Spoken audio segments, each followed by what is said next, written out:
Another day, another trip na naman tayo. So ito yung time na pupunta kami sa Sungay Panda Waterfalls sa May Kwanta. And sumakay na ako sa MRT kasi di talaga kasama, tahabol lang ako at hindi alam ng admin. So ito na nga, nasa bus na At nga kami dalangin ko po, at Lord, na nagpo-prayer bigyan mo na nga kami si ng brother masayang para usapan i-guide ang ating at paglalakbay. um, masayang pagmamasyal, Panginoon. Ingatan mo rin kami hanggang sa kami ay makauwi.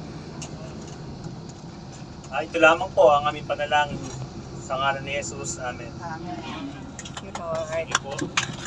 Thank you. Okay. Bali, share ko po sa inyo yung aming binabahagi lagi pagka kami ay nag-share sa labas. Bali, sa panahon po natin ngayon, makikita natin na mayroong digmaan, mayroong sakuna, makailan lamang mayroong lindol dito sa Thailand. And makita natin yung mga violence kung saan may corruption. Ito yung malapit na kami dumating, nag-try nga ako mag-waste kung gaano pa kami kalayo. So, ito yung mga time na to ay nasa 34 kilometers na lang at makakarating kami sa pupuntahan namin.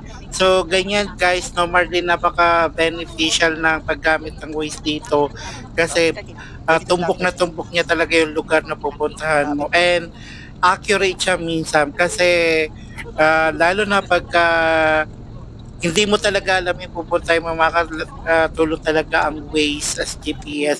Eto, dumating na nga kami dito sa May Sungay Pandan Waterfalls, and then pumasok na nga kami sa entrance after namin mag-parking, and then ayan yung mga schedule nila dito. So may entrance fee dito, at the same time may bayad din yung cottage namin. Dahil nga isang bus kami, so syempre binigay sa amin yung isang malaking cottage na. So ayan, medyo maglalakbay kami ng konti papunta dun sa aming cottage. Parang sa And Cameron. tatawid kami sa ilog kasi kailangan namin Minsan din ako tumawid naamoy sa para barbecue. makarating doon kasi Kundi ang sabi tamis. sa amin na binigyan daw kami ng malaki dahil nga malaki nga marami daw kami. So ganyan yung binigay sa amin. So eto, tatawid tayo sa may ilog kasi doon tayo sa malapit sa may falls talaga pupunta. And nakakatuwa dito maligo kasi fresh water and ang lamig ng tubig. So yan nga, lahat kami Ikaw nga, sabi ko na hindi ako maliligo napa-react kasi yung pagbabad ng aming paa dito ay ramdaman talaga namin yung lamig. Ha? And then at the Siyempre, same di ba time, sabi ko sa mga Ingat kayo, kasama may ko na bubog mag-ingat yan. dahil may napansin ako na maraming bubog Ingat, may mga dahil bubog. maraming bote ang basag. So May kailangan palaubog. mag-ingat since yung iba ay nakapaalak. So ayan na, malapit na kami sa aming pondo ko yung cottage namin. So ayan, makikita nyo na meron silang ginawang improvised falls. So ayan na po yung aming pondo cottage. So dyan na kami mag-stay. So yan, medyo malaki ng Hello. konti kumpara sa mga ibang cottage. So, ayan, mag-start na yung mga kababayan natin na mag-prepare na at mag-BS para nga makapag-swimming later on at syempre makapag-lunch na rin.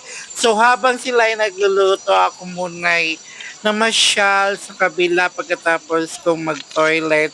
And ito, binababay ko na nga yung overlooking sa my waterfalls. So ito talaga yung napakagandang view dito.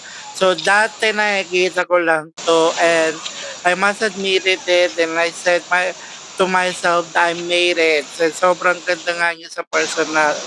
So ayan no, maraming naliligo and syempre marami naman mga dito mga condominium kasi libre ang swimming pool pero syempre iba talaga kapag naligo ka sa fresh Wow. water o kaya sa Beautiful dagat, falls. iba iba yung may tutulong nun sa ating katawan. So, yung mga tao na yan ay marami dito kasi mga estudyante, may ilan din foreigners na Go. na-appreciate nila yung nature. And ito naman yung dalawang estudyante, sabi ko, Wow, amazing. do me a favor, try mo nga mag-back dive. And nagawa nga niya, and salamat sa kanya. And then balik to Pontok na tayo Kabila.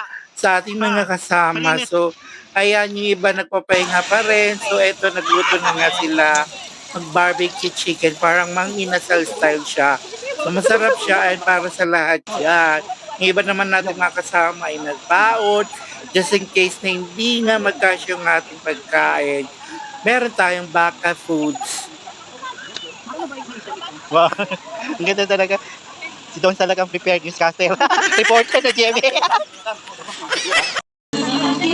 So may ganap na sing-along. So si ate, expert na siya sa pag-videoke, karaoke. And pakinggan natin.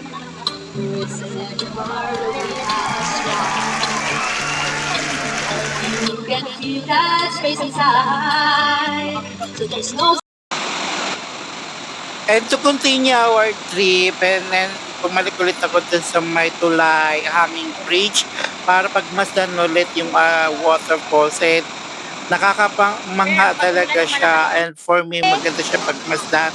And at the same time, na nung binalikan ko siya, at syempre nung lumapit ako dun sa may waterfalls, and makikita mo talaga yung freshness ng water and marami talaga naliligo.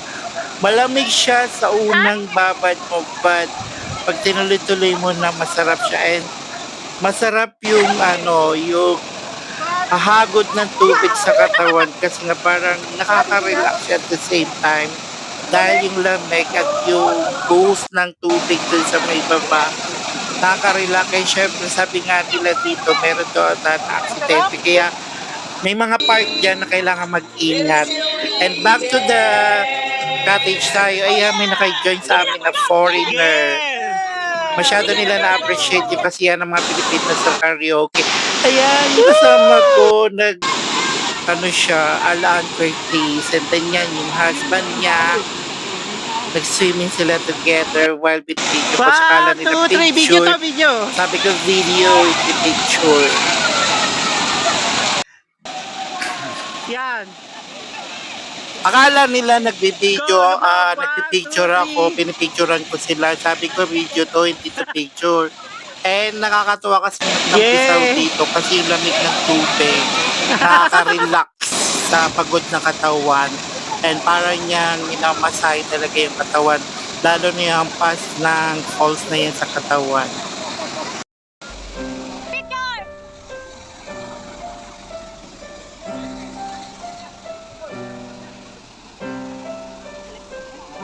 So hanggang 5 o'clock ng hapon lang kami dito at pagkatapos nga umuwi na kami.